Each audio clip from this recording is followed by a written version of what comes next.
शक्ति भी दिखाई देती है। कहते क्या होगा 400 में क्या होगा। फिर पूछते जनता से पूछते 400 पार कैसे पाएंगे, तो जनता जनार्दन कहती है कि देखो जो राम को लाए हैं हम,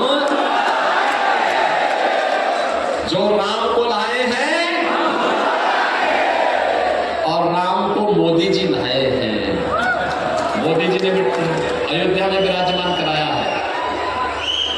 और बहनों भाइयों मैं इसलिए कह सकता हूं इस चुनाव में कुछ मत देखिए, मोदी जी ने विकास कराया है, सुरक्षा दी है, सम्मान दिया है, गरीब कल्याण किया है। अब ये चुनाव जैसे जैसे कांग्रेस के नेताओं के बयान आ रहे हैं, जैसे जैसे उनके साथ सहयोगी दलों के बयान आ रहे हैं, वैसे वैसे चुनाव राम भक्तों राम द्रोहियों के बीच में अब सिमटता जा रहा है। और इसलिए हमें तय करना है देश के अंदर राम भक्त राज करेगा या राम द्रोही फिर से आएगा।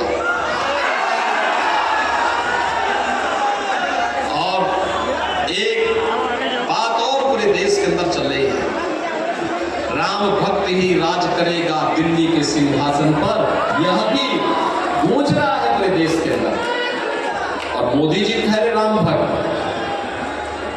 अभी आपने देखा होगा पहले प्रधानमंत्री है मोदी जी, जिन्होंने अयोध्या में जाके रामलला के मंदिर का शिलान्यास किया। लोग कहते थे अरे ये सब नहीं होने देना, प्रधानमंत्री को क्या शोभा देता। अरे मोदी जी ने कहा क्या बात करते हो, राम हमारे पूर्वज थे, हमारी विरासत है, भारत की आदर्श है, कैसे बात करते हैं। अयोध्या में राम मंदिर के निर्माण के लिए मैं क्यों नहीं जाऊंगा। मोदी जी गए, उद्घाटन में मोदी जी गए, 11 दिन का अनुष्ठान रखे और अयोध्या में भगवान राम का भव्य मंदिर का निर्माण किया। बहनों और भाइयों मैं आप सबसे अपील करूंगा, भारतीय जनता पार्टी अपने सहयोगी दलों के साथ इस चुनाव में भाग ले, जो भारत के हित में है, जो भारत को दुनिया की महाताकत बना दे। भारत को पाटिल जी, श्री राजन नाइक जी, श्री विश्वनाथ पाटिल जी, श्री नीलेश तोलड़कर जी, श्रीमती स्नेहा दुबे जी, श्री नंद कुमार पाटिल जी, मंच पर उपस्थित भारतीय जनता पार्टी, शिवसेना, एनसीपी,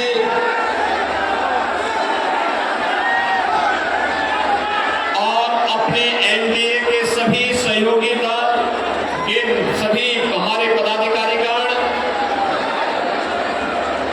और उपस्थित पालघर के मेरे सभी उपस्थित बहनों और भाइयों, मैं सबसे पहले हिंदवी स्वराज का बोध जागृत करने वाले छत्रपति शिवाजी महाराज के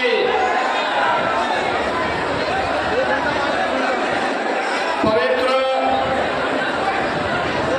चरणों से पवित्र हुई इस पावन धरा को, जिसे राघोजी भागरे, श्री कृष्णा जी राव जैसे क्रांतिकारियों ने अपनी क्रांति ज्वाला से पवित्र किया है। इस पुण्य भूमि को कोटि कोटि नमन करते हुए आप सबका मैं हृदय से अभिनंदन करता हूं, स्वागत करता हूं। बहनों और भाइयों, पिछली बार जब मैं आया था तो उस समय मैं शाम को आया था और इस बार मैं आया हूं तो लोकसभा चुनाव में भारतीय जनता पार्टी और एनडीए के प्रत्याशी के लिए तो चंद्रशेखर बावनकुले जी मुझे दोपहर में आपके बीच लेकर के आए हैं। ये चीजें दिखाती है कि जब पिछली बार मैं आया था तो कांग्रेस का सूर्य अस्त करने के लिए आया हूं,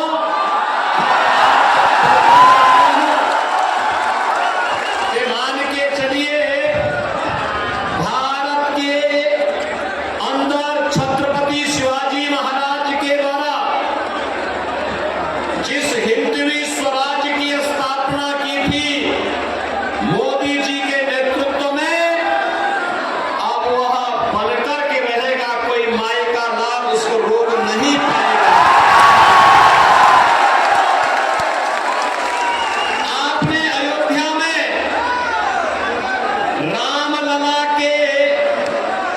भव्य मंदिर के निर्माण कार्यक्रम को देखा होगा,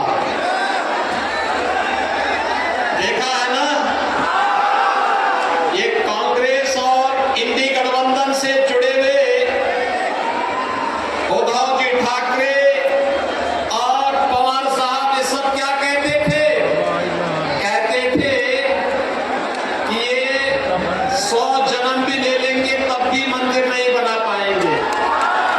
बोलते थे ना, ये कांग्रेस और इंडी गठबंधन वाले यही कहते थे कि ये नहीं हो पाएगा, लेकिन हम लोग तब भी बोलते थे कि रामलला हम आएंगे, सौगंध राम की खाएंगे, मंदिर वही,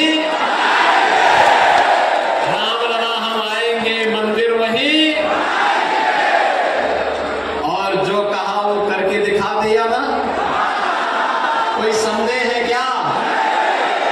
लेकिन इंडी गठबंधन वाले क्या कहते हैं? बहनों और भाइयों, दो बातें खतरनाक इनके मुंह से निकलती हैं। एक तो कहते हैं कि राम मंदिर अगर कांग्रेस गठबंधन की सरकार बनी तो फिर राम मंदिर को क्या करना है ये हम तय करेंगे। हमने कहा देखो, रामलला तुम्हें इस लायक छोड़ेंगे ही नहीं कि तुम दिल्ली पहुंच सको।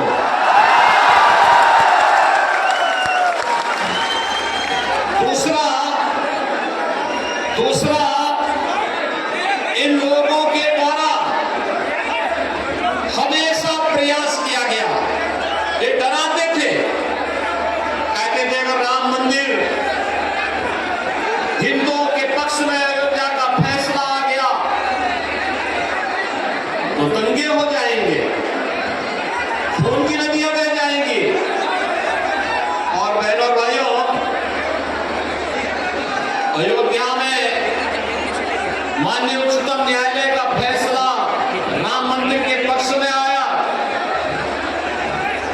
प्रधानमंत्री जी ने कृपा करके वहां शिलान्यास भी किया,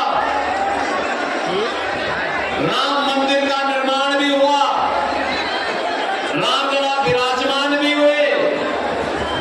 कहीं तिनका नहीं हिला, तिनका नहीं हिला। दंगा तो बात बहुत दूर की है। और मैं इन इंडी गठबंधन वालों को भी कहना चाहता हूं, उत्तर प्रदेश में तो पिछले 7 वर्ष में कोई दंगा ही नहीं हुआ।